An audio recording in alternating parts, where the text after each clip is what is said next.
السلام ویورز، آپ پروگرام دیکھ رہے ہیں براس ٹیکس اور میں ہوں آپ کی ہوسٹ معروف قریشی. ہمارے ساتھ موجود ہیں ہمارے اینالسٹ جناب زید حامد صاحب. السلام علیکم سر. ویورز، براس ٹیکس میں ہے آج ایپیسوڈ CIA اینڈ را تھریٹس ٹو پاکستان. بھارت کی جانب سے کچھ عرصہ پہلے ہمیں ایک اصطلاح سننے کو ملی کولڈ سٹارٹ اسٹریٹجی کے نام سے، اور دوسرا فورتھ جنریشن وار کے بارے میں بھی آج ہم بات کریں گے. یہ دونوں اصطلاح زید صاحب کی جانب سے جاننا بہت ضروری ہے تاکہ ہم آپ کو بتا سکیں کہ بھارت کے CIA کے را کے کیا عزائم ہیں، ان دونوں چیزوں کے کیا ایلیمنٹس ہیں، یہ ہم جانیں گے زید صاحب سے. جی سر. دیکھیے معروف، اس وقت پاکستان کے خلاف جو جنگ مسلط ہوئی بھی ہے، یعنی یہ پاکستان کی ملٹری اسٹریٹجی میں، ہماری ملٹری ڈاکٹرن میں کبھی اس قسم کی حکمت عملی کے بارے میں کبھی تجزیہ ہی نہیں کیا گیا تھا کہ اگر پاکستان کی سرحدوں کے اندر ہمیں ایک high intensity conflict, high intensity جنگ لڑنی پڑے تو ہم کیسے لڑیں گے. اگر ہمارے ملک کے اندر سوات جیسا پورا علاقہ ہمارے ہاتھ سے نکل کے چلا گیا، وزیرستان میں ہمیں اپنی وہ تمام فوجوں کو اس طرح ڈپلوائے کرنا پڑا جس طرح ہم انڈیا کے خلاف 65 یا 71 میں ان کو ڈپلوائے کیا کرتے تھے، جب اپنے ہی ملک کے اندر ہمیں کرنا پڑا، تو یہ سب کچھ ہماری ملٹری ڈاکٹرن میں لکھا ہوا نہیں تھا. کبھی ہمیں بڑی تیزی سے ایڈجسٹ کرنا پڑا. We were not prepared for this, کیونکہ دشمنوں نے جو جنگ ہمارے اوپر مسلط کی، we were initially taken by surprise. اور اس لیے سمجھنا بہت ضروری ہے کہ اس وقت کس ایکسس پہ ہمارے خلاف جنگ ہو رہی ہے. اور انڈینز جو اب بات کر رہے ہیں کولڈ سٹارٹ اسٹریٹجی کی کہ یہ ہے کیا، انڈینز بھی نئی ڈاکٹرن ہے جو ہمارے خلاف ڈپلوائے کرنے کی بات کر رہے ہیں. جو جنگ اس وقت پاکستان کے خلاف لڑی جا رہی ہے، this is called the fourth generation warfare. یعنی اس کو ہم ایکسپلین کرتے ہیں. جو فرسٹ جنریشن وارفیئر تھی وہ آپ پہلی جنگ عظیم کو سمجھیے، فرسٹ ورلڈ وار، کہ جہاں پر نارملی جنگ جو تھی ٹرینچ وارفیئر تھی، یعنی فوجیں جو تھی ایک خندق میں تھی، سامنے دوسری فوجیں تھی خندق میں، اور لاکھوں فوجی آمنے سامنے ٹرینچز لگا کر، اس میں آرٹلری فائر ہوتا تھا، انفینٹری اسالٹس ہوتے تھے، اس کے بعد فوجیں نکل کر جاتی تھیں آگے حملہ کرنے کے لیے، وہ مشین گنوں سے مار کے گراتے تھے، اور مہینے مہینے سال سال گزر جاتے تھے، اور وہ لائنز تبدیل نہیں ہوتی تھی، بیٹل لائنز ڈرون تھی. اور پہلی جنگ عظیم میں آپ نے دیکھا کہ اس میں گو کے کروڑوں انسان ہلاک ہوئے، لیکن تقریباً 80% اس میں فوجی تھے. سویلین کیجولٹیز بہت کم ہوئی، کیونکہ شہروں میں لڑائی ہوئی نہیں، لڑائی ٹرینچ وارفیئر تھی، بیٹل لائنز پہ تھی. یہ فرسٹ جنریشن وارفیئر کہلاتی ہے.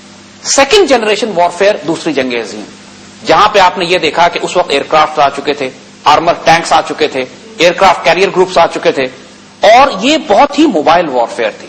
اس کے اندر آپ نے دیکھا کہ سیکنڈ ورلڈ وار میں ٹرینچ وارفیئر ختم ہو گئی اور پوری دنیا میں فورسز ڈسپرس ہو کے پھیل کر موبائل وارفیئر کے ذریعے ایک جنگ کیا کرتی تھی. اور یہ وہ جنگ تھی کہ جو سیکنڈ ورلڈ وار پوری جو لڑی گئی conventional weapons in a mobile warfare high intensity conflict, یعنی ایک ایسا کانفلکٹ جس کے اندر armour, artillery, navy, air force سب استعمال ہو رہی ہے، لیکن کنونشنل وارفیئر ہے اور موبائل ہے، ایک پوزیشنل نہیں ہے، ایک جگہ پہ بیٹھ کے جنگ نہیں ہو رہی. صحیح.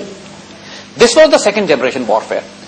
تھرڈ جنریشن وارفیئر وہ ہے کہ جو 60s 70s اور 80s کی دہائی میں ہم نے دیکھا، جس کو ہم کولڈ وار کہتے ہیں، جس کے اندر نیوکلیر ویپنز آ چکے تھے، کنونشنل جنگیں کم ہو گئی بڑے ملکوں کے درمیان، اور تھریٹ جو تھا نیٹو الائنس اور رشین الائنس، سوویت یونین کے درمیان میں تھریٹ نیوکلیر وار کا، اور ایک کولڈ وار جو شروع ہو گئی. اور پورا وہ ایرا ہی کولڈ وار ایرا کہلاتا ہے، جس کے اندر پریکٹیکلی کئی مرتبہ یہ ہوا کہ سوویت، رشیا اور امریکہ اتنے قریب آئے کہ شاید ایک نیوکلیر جنگ ہو جاتی مختلف ملکوں کے درمیان. اس کے بعد جب سوویت یونین ٹوٹتا ہے 80s کی دہائی کے بعد، جب افغانستان میں وہ آتے ہیں، وہ مار کھاتے ہیں، سوویت یونین ٹوٹ کے الگ ہو کے رشیا بن جاتا ہے.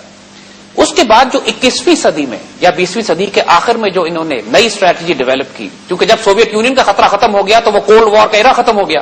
رائٹ. اب وہ نیوکلیر ڈیٹرنس یا نیوکلیر تھریٹ کی بات نہیں تھی ملکوں کے درمیان، تو اب انہوں نے جو جنگیں کرنی تھی ملکوں کو توڑنے کے لیے، that warfare was called the fourth generation warfare. اور اس جنریشن میں اگر اس کی آپ نے سمپلسٹ مثال لینی ہے تو پہلے یوگوسلاویا کو لیجیے. فورتھ جنریشن وارفیئر یہ ہے کہ آپ نے جب کسی ملک پر قبضہ کرنا ہے تو پہلے اس کے اندر ایک کرپٹ اور کمزور قیادت کو لا کر بٹھائیے، پھر اس کمزور قیادت کے بعد اس ملک کے اندر اکانومی اتنی مس مینج کیجیے، اتنا کرپشن پھیلائیے وہاں پر، اتنے فنڈز کی لیکیج کیجیے، اتنے ریسورسز کی لیکیج کیجیے، IMF اور ورلڈ بینک کی شرائط پر اس ملک کو چلائیے.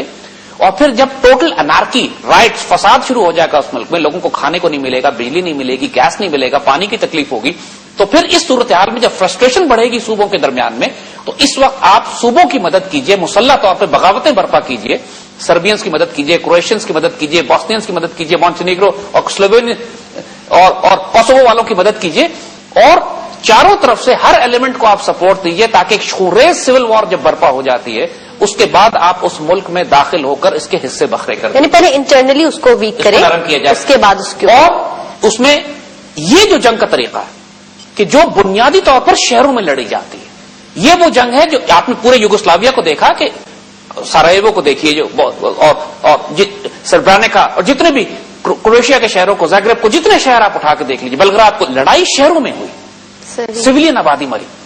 اور سیکنڈ ورلڈ وار میں آلموسٹ تقریباً 70 to 80% سویلین مرے. تھرڈ ورلڈ وار میں خیال تھا کہ جنگ ہوگی تو دنیا ہی تباہ ہو جائے گی کیونکہ نیوکلیر ایکسچینج ہوگا. اب فورتھ جنریشن وارفیئر میں جب انہوں نے ٹارگٹ کیا کسی ملکوں کو کہ ہم نے اس ملک کو تباہ کرنا ہے, ہم نے برباد کرنا ہے, تو اس پہ ایٹمی ہتھیار پھینکنے کی تو ضرورت ہے نہیں ان کو.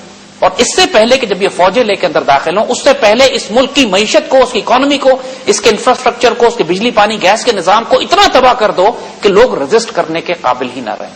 اس کی ایک مثال آپ نے دیکھی کہ عراق پر حملہ کرنے سے پہلے 10 سال انہوں نے عراق پر سینکشنز لگا کے رکھی. عراق کے لوگ ہزاروں لاکھوں کی تعداد میں بچے دوائیوں کی کمی کی وجہ سے مر رہے تھے, کھانے کو نہیں تھا, عراق ایکسپورٹ نہیں کر سکتا تھا, دنیا سے تجارت نہیں کی جا سکتی تھی, اس کا بجلی پانی گیس کا نظام ختم ہو گیا. اور اس حد تک عراق میں بدامنی پھیل گئی کہ لوگ خود صدام حسین کے خلاف اٹھ کھڑے کہ جب امریکن داخل ہوئے تو عراقی فوج غائب ہو چکی تھی. انہوں نے غدار خریدے عراقی فوج کے اندر, غداروں کو خریدا کہ جب عراقی فوج جس کا مقابلہ کرنا تھا, جس نے اتنی بڑی فوج مسلمانوں کی وہاں پہ جو کھڑی تھی, اتنے امریکن سے مقابلہ کرنا تھا, اس کے ٹاپ کے جنرلز اور قیادت اور حکمران جو تھے صدام حسین کی کیبنٹ اور گورنمنٹ کے, ان کو امریکن ہیلی کاپٹروں میں ڈال کے نکال کر لے گئے کیونکہ ان کے پہلے ہی معاہدے ہو چکے تھے. صدام حسین کی حکومت کے لوگ خرید لیے, غدار خرید لیے اپنے بیچ میں.